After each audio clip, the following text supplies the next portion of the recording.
बिस्मिल्लाहिर्रहमानिर्रहीम। अस्सलाम वालेकुम। मैं हूं आपकी मेज़बान निदा आसिफ नाज़िर। आपको बताएं कल बिलावल भुट्टो जरदारी जो उन्होंने कहाट से वर्कर कन्वेंशन से जो है वो खिताब करते हुए उन्होंने कहा कि कोई जेल से निकले और कोई जेल से बचने के लिए इलेक्शन लड़ रहा है और कोई अपने मफादात के लिए इलेक्शन लड़ रहा है, अपने अपनी जो है चीज़ों को प्रोटेक्ट करने के लिए इलेक्शन जो है लड़ा जाता है, अपने मफादात के लिए इलेक्शन लड़ा जाता है।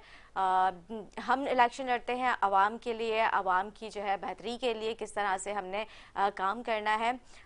कोई इलेक्शन लड़े या ना लड़े, लेकिन हम इलेक्शन लड़ने के लिए तैयार हैं। 8 फरवरी को बड़ा सरप्राइज़ देंगे। इस हवाले से प्रोग्राम में गुफ्तगू करेंगे। हमारे साथ मौजूद हैं एमकेएम पाकिस्तान से डॉक्टर फौजिया साहब। खुशामदीद कहूँगी आपके प्रोग्राम में। कैसी आप? खैरियत से?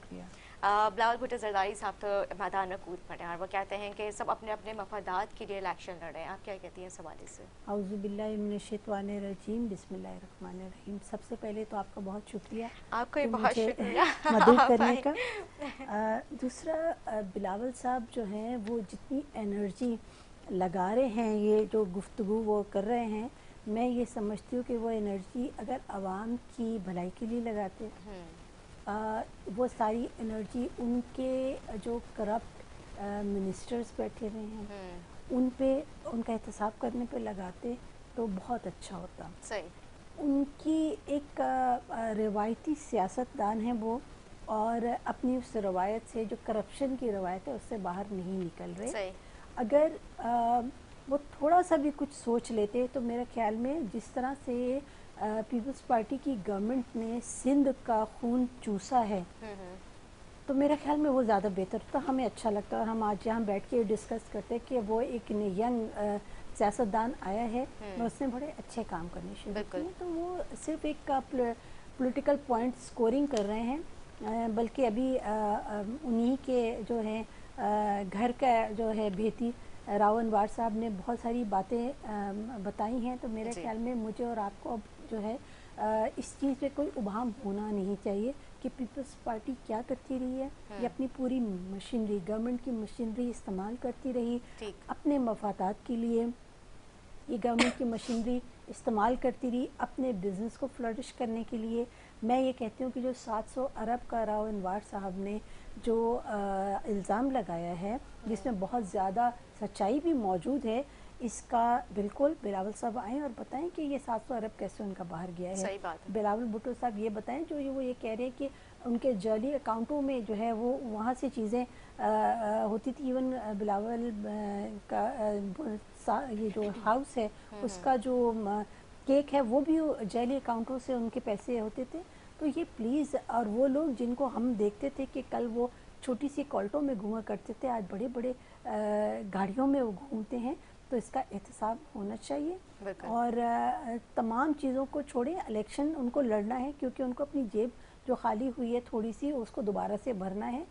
इलेक्शन हो, लेकिन साफ़ और शफाफ इलेक्शन होने चाहिए। जिस तरह से उन्होंने अपने चेले माजी में बिठाए और आज भी उन्होंने अपने चेले बिठा दिए हैं। और प्री पोल रिगिंग, आज बल्कि खालिद मकबूल साहब ने प्रेस कॉन्फ्रेंस की है और उस पर उन्होंने ये बिल्कुल ये बात कही है और प्रूफ के साथ ये बात बताई है कि प्री पोल रिगिंग जो है पीपल्स पार्टी ने कर ली है।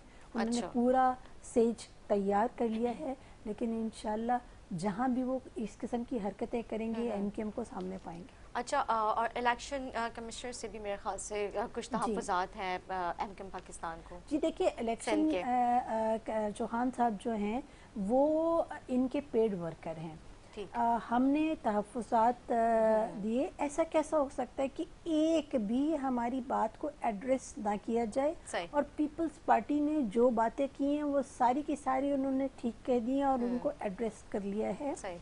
तो तरीके से इन लोगों ने पहले तो जो हल्का बंदियाँ की हैं वो उनको तरीके से उन्होंने ये काम किया है, ऐसा कि अगर एमकेएम माजी में उस सीट से जीती है तो उन्होंने उसको कट ऐसे किया कि वो एमकेएम ना जीत सके।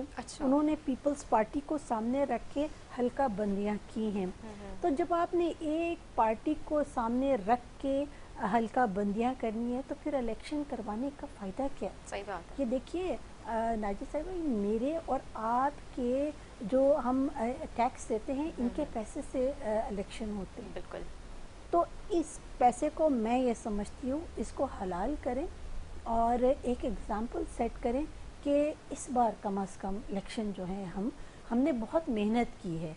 आपने हमें कम गिना, सेंसस में हम सामने आए, हमने हमारी मेहनत रही और उस पर आपने देखा कि कराची की बहुत सारी लापता आवाम को हमने बाजियाब करवाया। फिर आपने लोकल गवर्नमेंट में जो काउंसिल्स थी वो उनको यूनियन काउंसिल्स को ख़त्म किया हुआ था, वो उसकी उन इलेक्शन की जो सेंसस की रिज़ल्ट आया उस पर उसको बढ़ाया गया। फिर उसके बाद नेशनल असेंबली की सीट को बढ़ाया गया और ये में हमारी अचीवमेंट्स हैं। लेकिन अब उन्होंने ये देखा है कि एमक्यूएम तो बहुत ज़्यादा आगे बढ़ रही है, तो उन्होंने अपने चीफ कमिश्नर जो है वो अपना लगाया है जो कि उनकी ईमा पे काम करे। अच्छा। तो ऐसा हम होने नहीं देंगे। इस बार एमक्यूएम की के साथ आवाम खड़ी हुई है और एमक्यूएम को वो एमक्यूएम मत समझें जो एक रहमान साहब के एक ब्रीफ केस की मार होती थी। ये मुख्तलिफ एमक्यूएम है, ये बहुत ऑर्गेनाइज्ड है और ये मेरिट पे फैसले करने वाली है। और हम जो है पीपल्स पार्टी को इस वक्त जो है मैंडेट चोरी होने नहीं देंगे। हमारा जो ये कराची का मैंडेट है। ठीक है, बिल्कुल।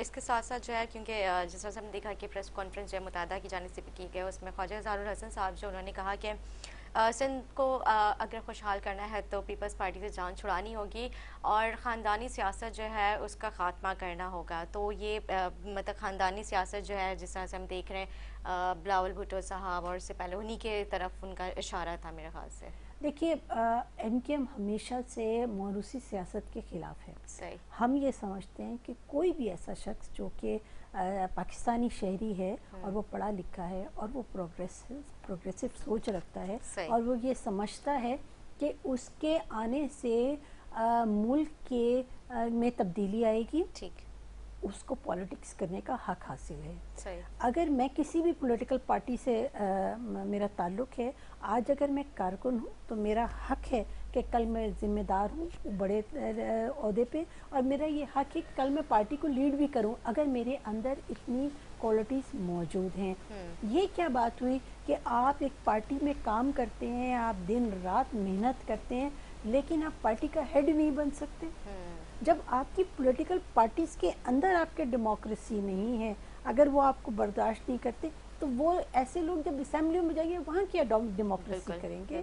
तो हम बिल्कुल इसके ख़िलाफ़ हैं और हमेशा आपने देखा कि एमक्यूएम में जितनी भी हुई इलेक्शंस होते हैं बड़े लिखे लोग लेके आते हैं। बिल्कुल वो लोग जो कि प्रोग्रेसिव हैं। इवन ख़वातीन में आप देखेंगे जो आती हैं रिज़र्व सीट्स पे, मेजॉरिटी ऐसा होता है कि हम लोग मोर देन हाफ को नई ख़वातीन को लेके आते हैं और उसके बाद और फिर नेक्स्ट टाइम दूसरी ख़वातीन को मौका देते हैं। तो इसलिए हमारी पार्टी में हर शख्स ये समझ सकता है और ये सोच सकता है कि आज अगर वो स्टेज के सामने बैठा हुआ है तो कल वो स्टेज पे होगा। बिल्कुल सही बात है। नहीं, मौका तो सबको देना चाहिए। ज़ाहिर है सब जितने भी आपके कारकुनान हैं वो अपनी अपनी तरफ से ज़ाहिर एफर्ट कर रहे होते हैं, तो मतलब वही बात है, बार बार वही फेसेस आएँ और फिर उनको मौका ना मिले तो ज़ाहिर दिल भी दुखता है कि इतनी मेहनत के बाद हमें कोई नतीजा नहीं मिला। जिस आप लोगों के जो है जलसों का भी सिलसिला तेज़ी से चल रहा है,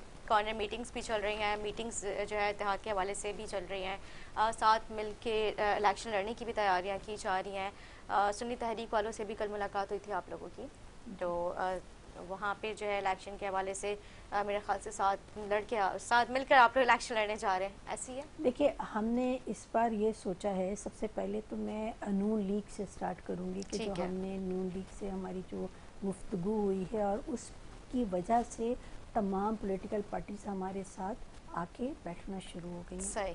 हमने ये सोचा है कि बजाय ये कि हम सीट एडजस्टमेंट करें और एक रवायती तरीके से एक इलेक्शन लड़ें, हमने सोचा कि इस मुल्क की आवाम के लिए हम काम कर लें और उसमें सबसे बेहतर ये चीज़ है कि हमने कहा कि आइन में 3 तब्दीलियाँ कर दें। ठीक। और नून से हमने ये बात की, नवाज शरीफ साहब से हमारा जो वफ्द किया था उसने ये बात कही और दे एग्रीड ऑन इट। 3 आइनी तरमीम क्या है? 3 आइनी तरमीम आपके चैनल के तवज्जो से ये मैं बात आवाम को बताऊंगी कि ये समझनी चाहिए कि आपने आपके आइन में 140 आर्टिकल 140A है, उसमें लिखा हुआ है कि लोकल गवर्नमेंट सिस्टम जो है उसका एक इलेक्शन होना चाहिए। बिल्कुल उसका कोई एक्सप्लेनेशन नहीं दिया हुआ। सही। जिस तरह से आइन में वज़ीर आज़म वज़ीर आला के जो इख्तियारात हैं वो लिख दिए गए हैं, हम ये कहते हैं कि इसी तरह से आइन में मेयर के जो इख्तियारात हैं वो लिख दिए जाए, सही। ताकि कल को कोई मेयर आके ये ना कहे कि जी मेरे पास तो इख्तियार ही नहीं, सही मैं तो ये बात काम कर ही नहीं सकता था। जैसे अभी इख्तियारात करोना तो चल रहा होता है। उसको जी जी उसको हमें करने के लिए बेहतर है कि उसमें कोई भी पॉलिटिकल पार्टी का मेयर आके बैठेगा वो ये बात नहीं कह सकता, नंबर वन। ठीक। नंबर टू, जो NFC अवार्ड है, जो सूबों को पैसे मिलते हैं वफाक से, उसी फार्मूला के तहत PFC अवार्ड होना चाहिए। कि जो ये जो NFC अवार्ड है, ये मैं बहुत सिंपल कोशिश करी हूँ अल्फाज में आपको बताऊं बिल्कुल, कि बिल्कुल। NFC अवार्ड का जो पैसा है वो वज़ीर आला के पास आके पार्क हो जाता है। कोई मैकेनिज्म नहीं है कि नीचे कैसे इसको निचली सतह पे कैसे किस तरह से पहुंचाना है। तो वज़ीर आला की ये सवाबदीद है कि वो अपनी पसंद के लोगों को वो फंड दे, और जिसका उसको पसंद नहीं है उसको नहीं। दूसरी पॉलिटिकल पार्टी के वो लोगों को देगा ही नहीं। हमने ये किया कि ये जो NFC अवार्ड है, इसी तरह से हम PFC अवार्ड द मोमेंट ये वज़ीर आला के पास आता है, ये जो है निचली सतह पे UC काउंसिल्स में ये पैसे चले जाएं PFC के थ्रू। ठीक। अब अगर किसी पार्टी एक लेट सपोज के एक पार्टी है पॉलिटिकल पार्टी A, वो अगर बैठा है वज़ीर आला और B पार्टी के लोग जो हैं लोकल गवर्नमेंट में, वो किसी तरीके उनको रोक नहीं सकता पैसे को, डायरेक्ट उनके पास जो है तो बजट हमने आएंगे, करप्शन जो है सही। इनकी करप्शन को हमने यहाँ क्रॉस लगा दिया। करप्शन नहीं कर सकेंगे, वो नीचे आ जाएगा अच्छा सतह ठीक है, पे। इसीलिए जो आर्टिकल 140 है उसके ऊपर इम्प्लीमेंटेशन आप लोग करवाने जा रहे हैं वफाक के थ्रू। जी, और सबसे इम्पोर्टेंट जो सही। सबसे तीसरा है कि जब आपके लोकल गवर्नमेंट सिस्टम एक जो है टर्म ख़त्म करती है, और टर्म ख़त्म होने के बाद फ़ौरन उसके इलेक्शंस कराए जाएं, और उस वक्त तक आप जनरल इलेक्शंस नहीं करेंगे जब तक कि आपके लोकल गवर्नमेंट के इलेक्शंस ना हो जाए। क्योंकि हम तो लोकल गवर्नमेंट के इलेक्शंस को जो है केयर टेकर सेटअप के साथ चलाते रहते हैं। क्या हम जनरल इलेक्शन में ऐसे कर सकते हैं केयर टेकर सेटअप में एक वज़ीर आज़म आ जाए और वो 10 साल के लिए बैठ जाए? नहीं करते ना। तो हम ये लोकल गवर्नमेंट में क्यों करते हैं? क्योंकि लोकल गवर्नमेंट डेमोक्रेसी का सबसे इम्पोर्टेंट कंपोनेंट है। जब तक कि आपकी लोकल गवर्नमेंट सिस्टम एम्पावर्ड नहीं होगी, तब तक आपकी गली कूचे आपके साफ नहीं होंगे, आपकी म्यूनसिपैलिटीज़ एम्पावर्ड नहीं होंगी, तब तक कोई काम नहीं हो सकता। सही बात है। तो ये हमें करना पड़ेगा। तो ये हमने उनके साथ बात किया, वो इस बात पे एग्री है कि बिल्कुल आपने बहुत अच्छी बात की, हमें ये आईनी पैरामीन हम करवाएंगे। इसी तरह से तमाम पॉलिटिकल पार्टी से हमने बात की, और इस बार हम बिल्कुल जो पीपल्स पार्टी को टफ टाइम देंगे, क्योंकि उन्होंने के हवाले से क्या कहना है 140 की जो इम्प्लीमेंटेशन है इस हवाले से? भाई अगर ये इस चीज़ पे वो मान जाएं, तो कहीं वो उनके तो फिर पैसे बंद हो जाएंगे ना, वो फिर उनके खांचे कैसे वो अपने चलाएंगे? अच्छा। तो खांचे बंद हो जाएंगे। गुफ्तगू करते बहुत ज़्यादा हैं, हमारी बहुत दफ़ा उनके साथ मीटिंग्स हुई, हमने उनके साथ ये बातें डिस्कस की हैं, लेकिन कोई हमें फ्रूटफुल रिजल्ट नहीं आया। ठीक है, आज हमारे प्रोग्राम में वैसे भी जो है मुजम्मिल कुरैशी साहब जो आपके साबिक एमएन हैं, उनको भी आना था, पीपल्स पार्टी ने ज्वाइन कर लिया है, लेकिन वो नहीं आ सके अपनी कुछ मसरूफियात की वजह से। खैर अब इस वक्त हमारे साथ टेलीफोन लाइन पे मौजूद है पाकिस्तान पीपल्स पार्टी से अली राशिद साहब। अली राशिद साहब हमारे साथ स्टूडियो से मौजूद हैं, अपने पाकिस्तान से डॉक्टर फौजिया साहिबा। बात हो रही है आर्टिकल 140 के इम्प्लीमेंटेशन के हवाले से, जो कि MK पाकिस्तान जो है इसके ऊपर जो है ख़ास तौर पे तवज्जो दे रही है। वो कहते हैं इस बार हमें वजारतें नहीं चाहिए, इसके ये 3 हमारे पॉइंट्स आप इनके ऊपर इम्प्लीमेंटेशन करवा दे। तो आप क्या कहते हैं, अगर इम्प्लीमेंटेशन हो जाता है तो क्या ये बेहतर है? क्योंकि पीपल्स पार्टी को काफ़ी दफ़ा जो है इस बारे में जो है मुलाकातें भी हुई हैं MK पाकिस्तान से, लेकिन इसके ऊपर कोई तवज्जो ख़ास दी नहीं गई। जी आउज़ुबिल्लाहि मिनश्शैतानिर्रजीम, बिस्मिल्लाहिर्रहमानिर्रहीम। बिल्कुल मैं इस बात से इत्तेफाक करता हूँ, इस पे इम्प्लीमेंटेशन भी होनी चाहिए इसकी, और इसकी कोई अमेंडमेंट हो सके और इसको कोई डिटेल चीज़ें वाज़े हो सके तो और भी बेहतर है। इसलिए कि देखें 148 इम्प्लीमेंटेशन की जो बात कर रही हैं हमारी दोस्त दूसरी पार्टी की और बाकी दीगर लोग भी जो बात करते हैं, उसमें लोकल बॉडीज की सिर्फ 2 लाइनें लिखी हुई हैं कि जो पावर्स हैं वो निचली सतह पर डिवॉल्व होंगी। अब पूरी कॉन्स्टिट्यूशन ऑफ पाकिस्तान आप उठा के देख लें, हर शख्स की पावर्स डिफाइन हुई हुई हैं। प्राइम मिनिस्टर की ये पावर्स हैं, चीफ मिनिस्टर की ये पावर्स हैं, फलाने मिनिस्टर की ये पावर्स हैं, XYZ। सिवाय लोकल बॉडीज का जो एक निज़ाम होता है उस पर सिर्फ सिंपली लिखा हुआ है 2 लाइनें, सिर्फ 140 सिर्फ 2 लाइनें हैं कि नीचे पावर्स डेलीगेट कर दें। अब वो किस तरह डेलीगेट करें, उसकी क्या डेफिनेशन है, उसको किस तरह करना चाहिए, तो वो सूबों पे छोड़ देते हैं। वो सूबाई हुकूमत इसकी इंटरप्रिटेशन करती है कि वो पावर्स किस तरह डिवॉल्व हों।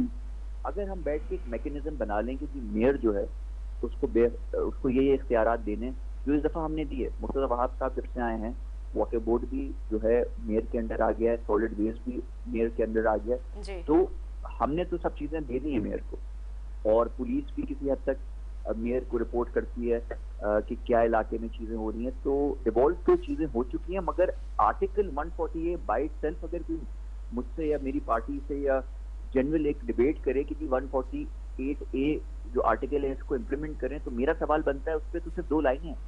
वो 2 लाइनें से ये हैं कि जो निचली सतह पे पावर्स डिवॉल्व करी जानी चाहिए। अब वो किस तरह करी जानी चाहिए उसे कोई मैकेनिज्म नहीं दिया हुआ।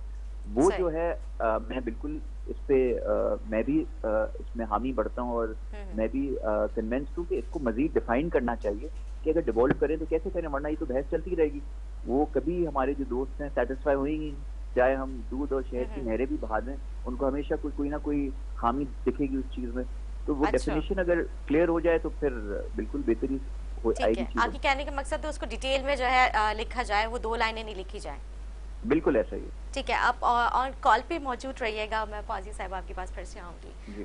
आपने सुना अली राशिद साहब की पूरी गुफ्तगू, क्या कहेंगे आप?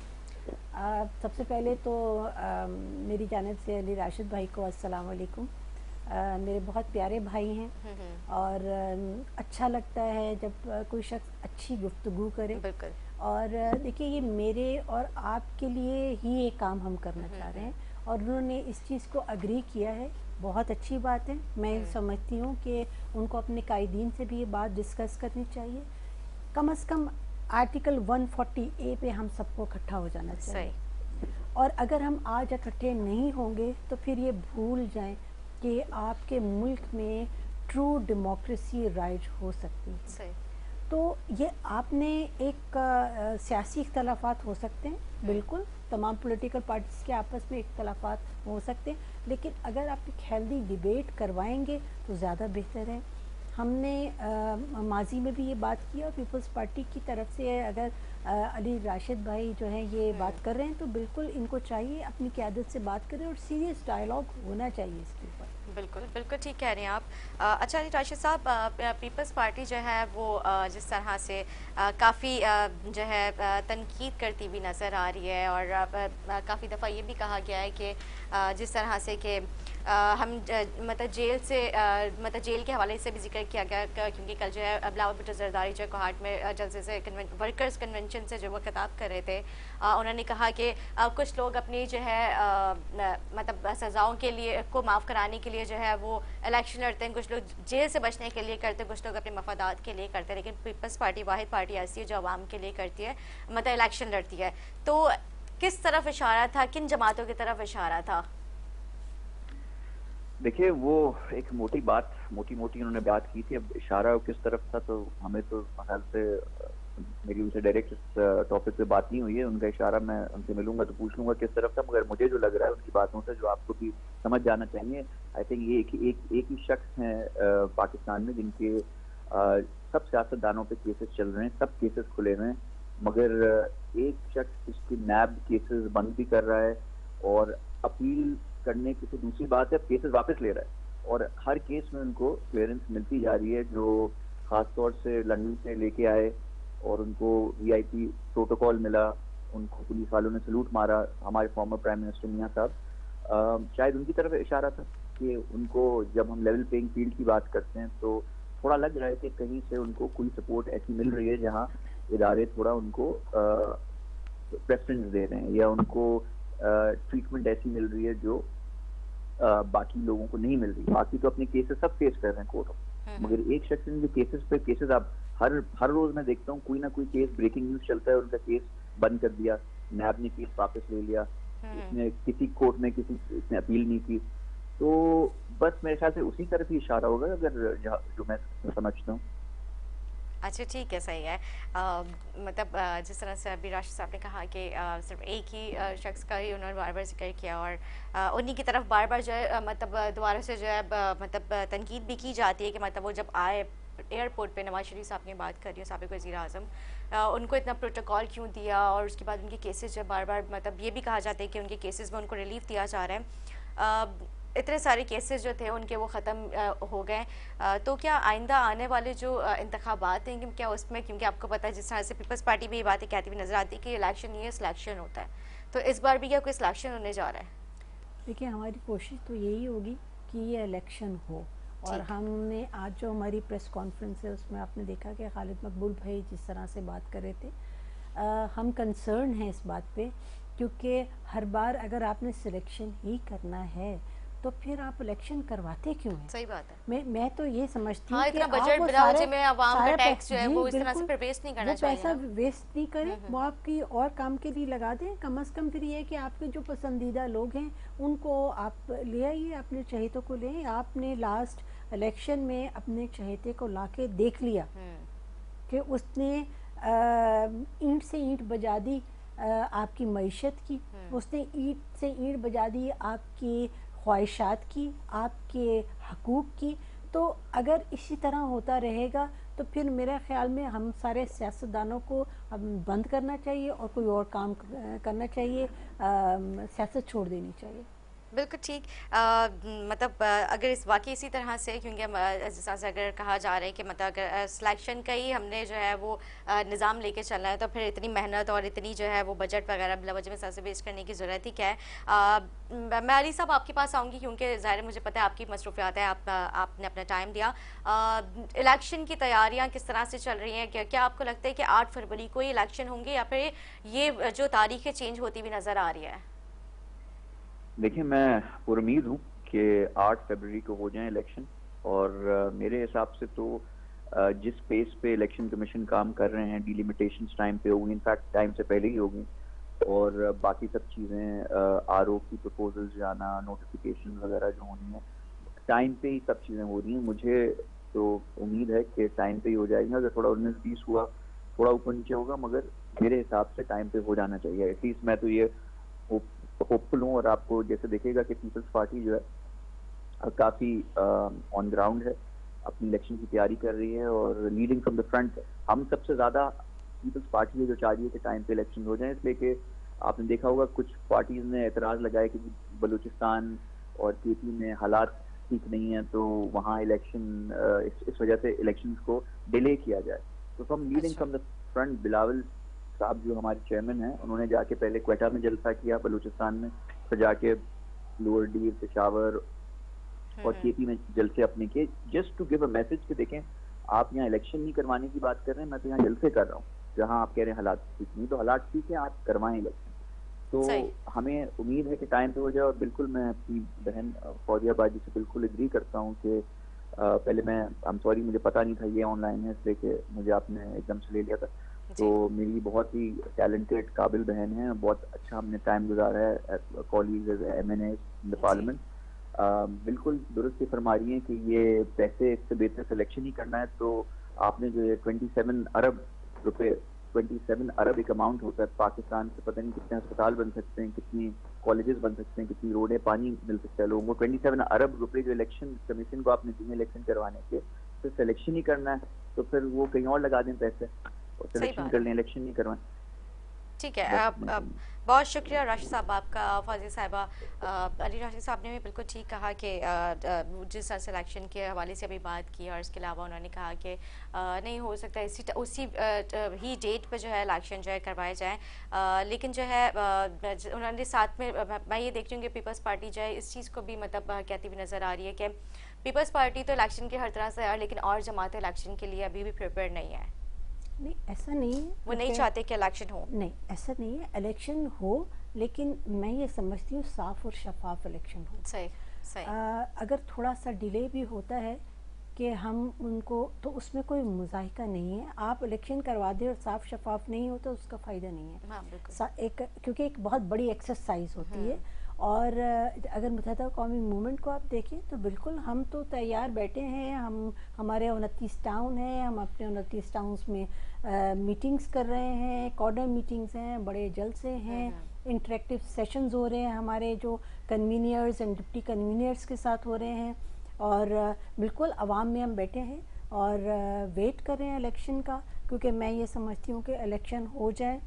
अगर आपको डेमोक्रेसी चाहिए बिल्कुल साफ और शफाफ, फिर मैं अंडरलाइन करके ये लफ्ज़ बोल रही हूँ, साफ और शफाफ इलेक्शन हो और अच्छे लोग, पढ़े लिखे लोग ऐवानों में जाएं और जो अपना ग्रीन पासपोर्ट को हाथ में अगर पकड़ते हैं तो उनको बहुत ज़्यादा प्राउड फील, वो फ़ख्र महसूस करते हैं, उनको जाना है।